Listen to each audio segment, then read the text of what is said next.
So this routine is how I built my calves from being tiny to what they are now. Now I'm not being...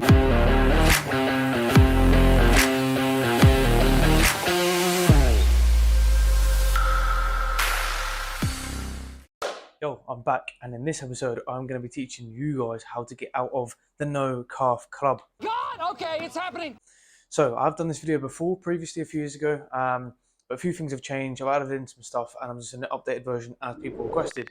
If you haven't already, please hit the subscribe down below and the bell button. Let's get straight into it. So this routine is how I built my calves from being tiny to what they are now. Now I'm not being big-headed, but they have made drastic improvements. People asking me multiple times how I've done it, basically. And it isn't just down to genetics. I don't have big genetic calves, to be honest with you. I started off really small, small calves as well. If you as well want hand and you'll notice at the no calf club, then pin your ears back.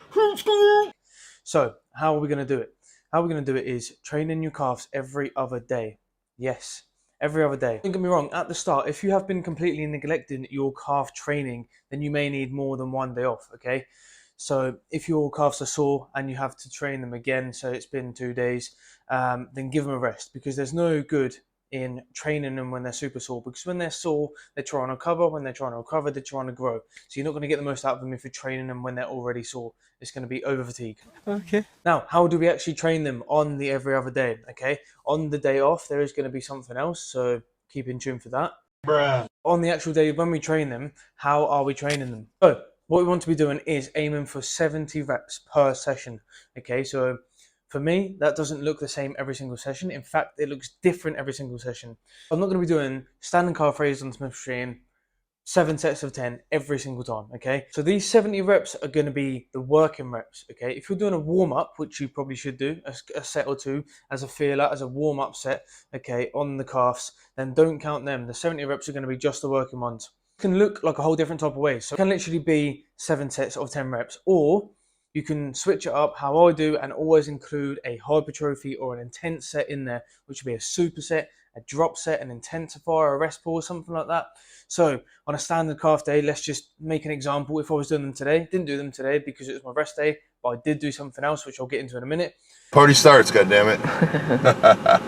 If I was going today and I was doing seated calf raises, for example, I could do a set of 15 as my feeler. So I've already done my warm-up ones. A set of 15 as a feeler set with a couple of plates on. Put another plate on, do another set of 15, making sure I can get full stretch and full contraction still. So we're at 30 reps now. And then I'll do a set again where I have 3 plates on maybe. And I'll do 10 reps, then jump off and I'll do a superset. So I'll go straight into some body weight ones, some freestanding ones, 10 reps. So we're at 50 reps now, and then we've got 67. We've got 20 reps to go, and what I could do then is do a drop set. So I could put on another plate. I could do 5 reps, take a plate off, do another 5 reps, take a plate off, and then do 10 reps, or do it till failure. So I'm getting the most out of it. So what is better? Is it better to do standing calf raises, or is it better to do seating calf raises? Pause the video now, and then comment down below if you think it is better to either do standing calf raises or seated calf raises.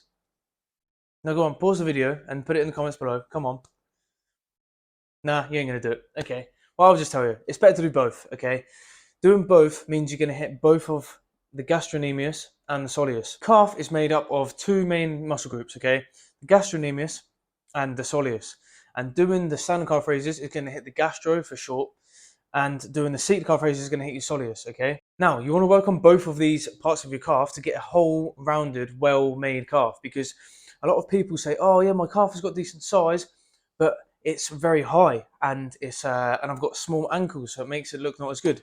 Okay, that'll be probably because they're not training the soleus as much. They're just doing the standing calf raises every single time, standing calf raises, which is good, but you want to have both. Okay, the gastrocnemius is the main one that people see, which is high, and it's the heart-shaped outer heads of the calf that you will see when you're doing the standing, and the soleus actually goes underneath on the outside of the gastrocnemius.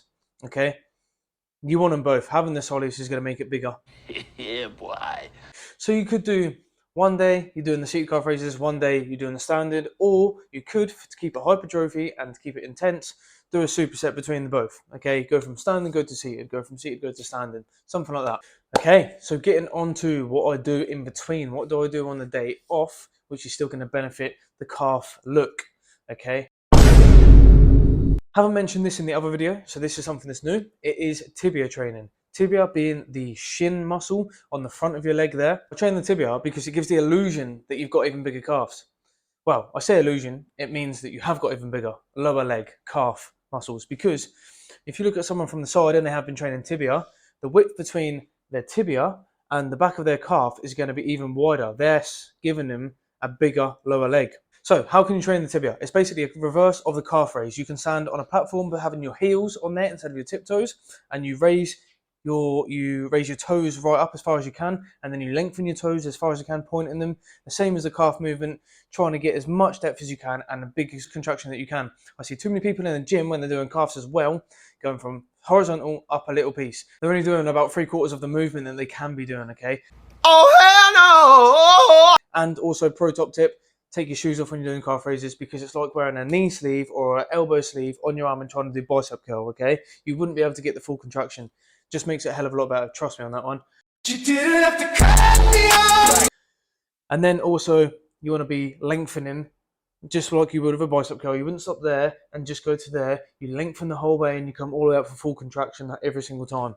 So do the same with the calves and with the tibia. So the most optimal way that I have found to train the tibia and be able to get that lengthened and contraction, because you can put a dumbbell between your legs and lay on a bench and pull your feet up, but that's just awkward and uncomfortable and doesn't have the best contraction in my eyes. So super easy. You just find a band and you strap it around your foot. You lay on the floor, sit on the floor, tie it around something, maybe a bench or something, and you let your foot go the whole way flat, straight, point the toes, and then bring your foot up as much as you can. And again, be doing the same thing, aim for 70 reps as you would be on the calves, changing it up, doing drop sets with a tighter band or moving closer to the thing so it's less tight or whatever.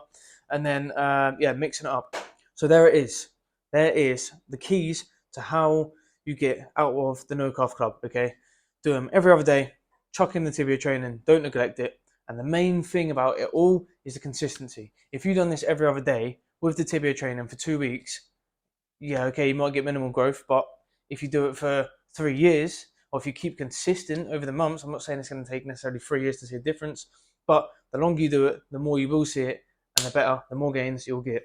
Hope you enjoyed that video. Comment down below if you want to see something else, and like the video if you did enjoy it, or found out something new. Before we go, I just want to tell you something that I've been working on myself. So if you do know me and you've been following me, you'll know that when I've been going for shows particularly, I have brought out merchandise. So I've brought out t-shirts in the past, I've brought out hoodies in the past, etc.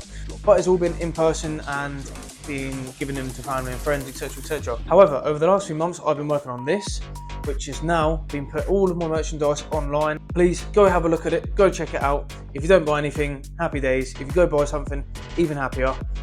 Everything on there has got free shipping, because there's one thing that I absolutely hate with going on to websites is when you put a load of stuff in your basket and you think you've got a semi-good deal, and then you go to pay and you have to add on £10 worth of shipping. Absolutely breaks me every single time. Even if you only buy one item, which is, I don't know, a cap for £20, you don't even have to pay shipping on that. Check it out, let me know what you think, and until next time, make some gains. Boom.